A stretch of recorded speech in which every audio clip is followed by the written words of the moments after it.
selamat datang. Terima kasih. Hai, saya nak isi minyak pakai Budi 95.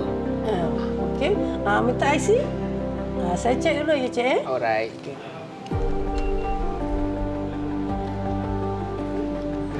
Cik. Okey. IC. Okey.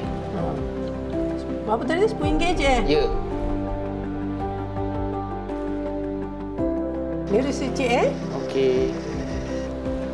Pam 2 tadi, Cik, Ya. Okey, terima kasih. Sama. Sila datang lagi, Saya nak beli isi minyak Budi 95 pakai e-wallet. Boleh?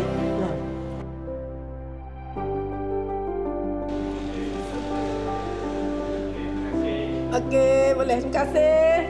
Sama. Sila datang lagi,